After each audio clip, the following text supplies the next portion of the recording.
Salut, aujourd'hui on se retrouve pour une petite randonnée.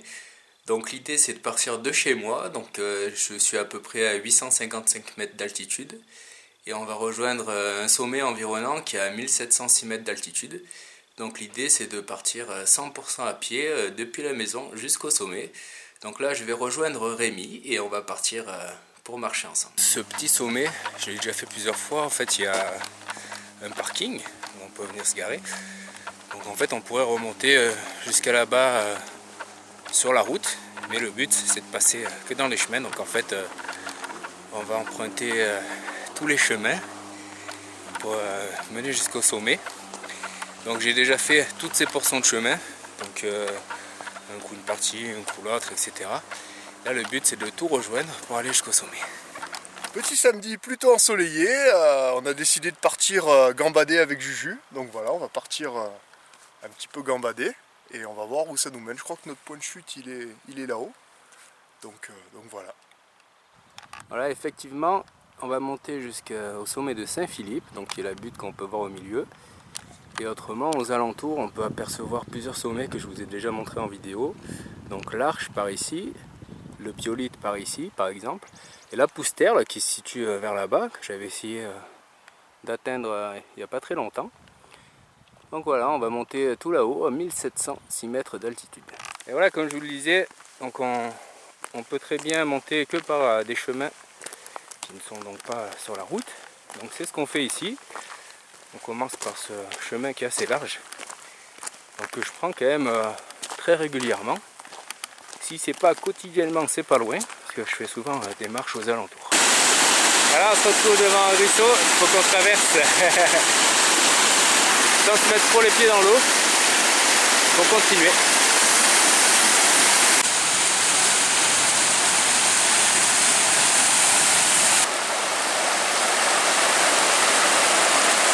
Voilà, là on rejoint des parties qui une fois de plus font partie de mon quotidien.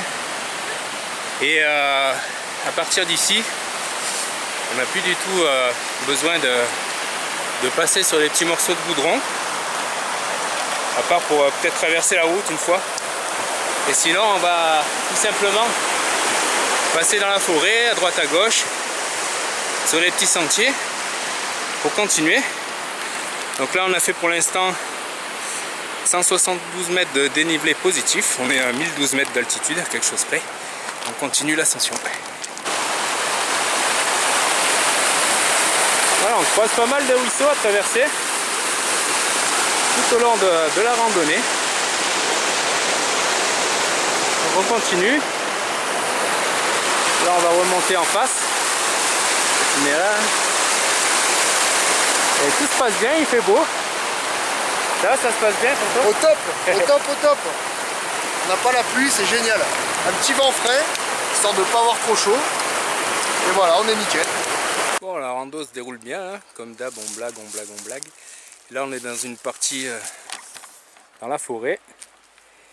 On va continuer, en gros on va continuer sur la gauche là-bas, on va tourner un moment pour aller retrouver la montagne un peu plus haut. Bon, on en est à peu près à 1h48 de marche, 667 mètres de dénivelé positif, on est à 1483 mètres et 7 km 240 de marche. Et on est sorti des bois et là on se dirige donc toujours vers le petit sommet qui est là-bas maintenant. Donc là en gros on va repasser en dessus, on va croiser un petit lac et remonter jusqu'au sommet. Et voilà, nous arrivons sur le lac de Faudon qui était gelé il y a encore pas très longtemps, j'étais venu là. Et Rémi, le randonneur. Ça va, ça te plaît le décor? Ouais, au top, au top, au top. Il y a un petit vent frais là, on est bien. Et du coup là on va continuer sur la crête qu'on voit là-bas pour accéder au sommet.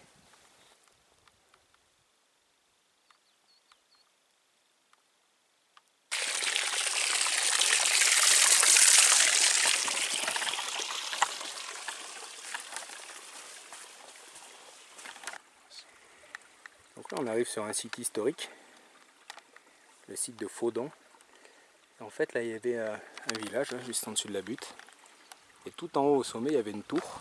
Donc ça ressemblait à ça, on verra les panneaux en haut. Et là on peut voir qu'il y a des gravures un petit peu sur différentes pierres qu'on peut retrouver. Donc on va voir un peu si on en voit en marchant. Nous voilà arrivés sur le site qui s'appelle Les Dents, et on comprend bien pourquoi avec la forme ici, qu'on peut voir en forme de dents ici.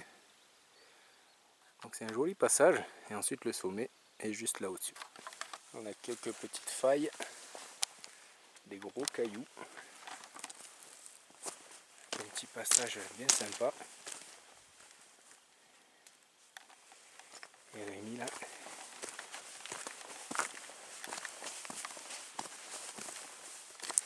Avec la petite faille.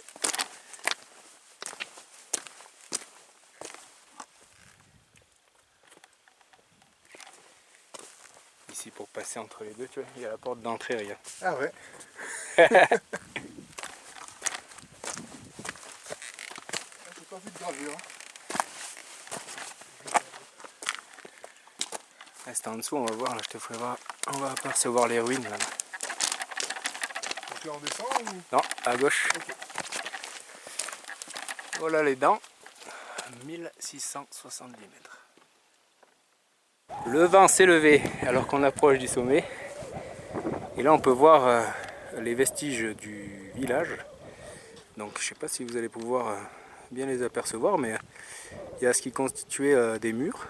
En fait on peut voir des formes carrées ou rectangulaires formées avec les pierres. Donc là-dessous c'est tout un site historique. Donc on peut passer dedans. Hein. Tout un site qui a été balisé avec des panneaux comme on l'a vu tout à l'heure. Mais on peut marcher dedans. Donc moi j'y suis allé plusieurs fois, un petit peu regarder, passer par-ci par-là. Et ensuite il n'y a pas très longtemps ils ont mis des panneaux comme on l'a vu. Ils en ont mis aussi au sommet. Voilà, nous voilà arrivés au sommet. Donc on a mis 2h35. 892 mètres de dénivelé positif cumulé.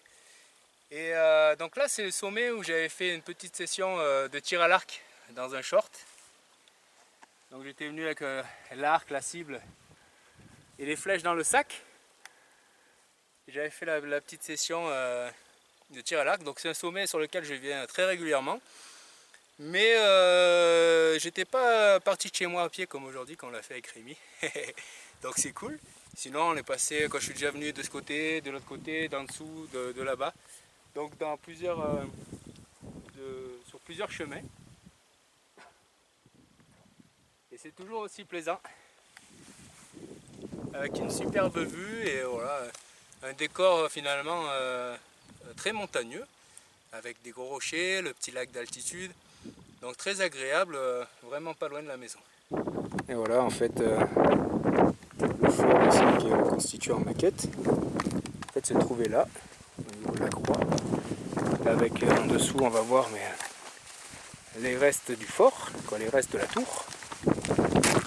Ce carré ici. Voilà, donc c'était pas bien grand. Et voilà, on quitte le sommet.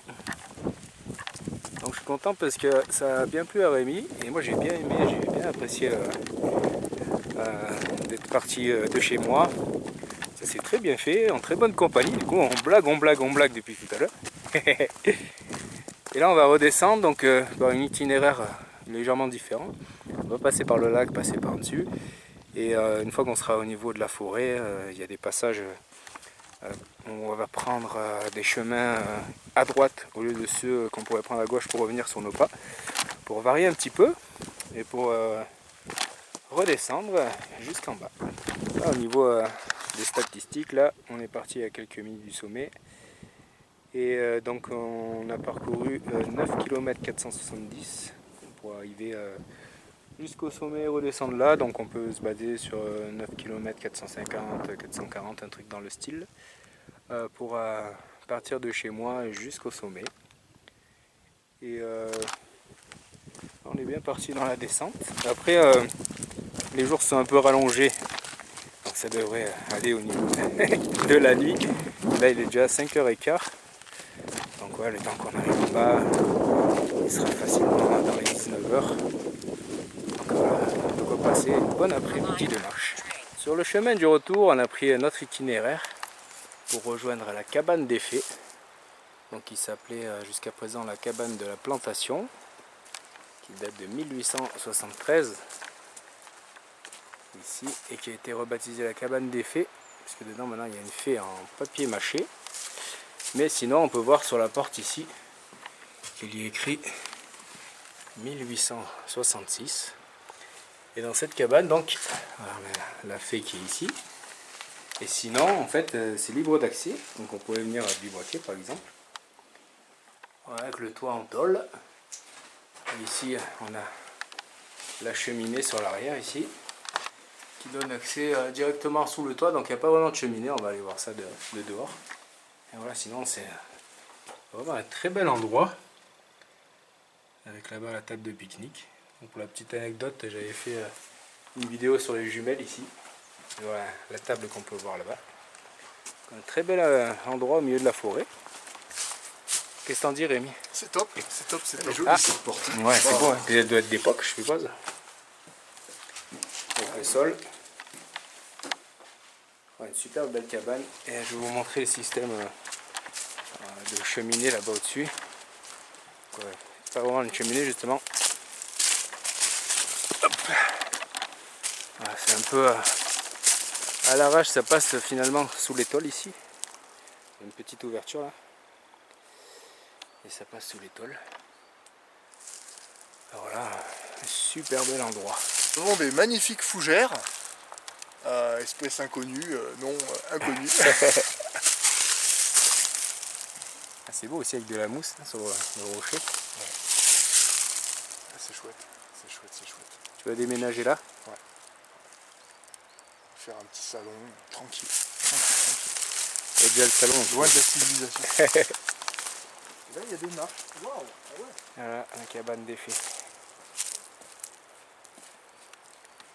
Allez, on continue le chemin. On va devoir retraverser le ruisseau là-bas en dessous, qu'on entend là-bas. Et continuer la descente.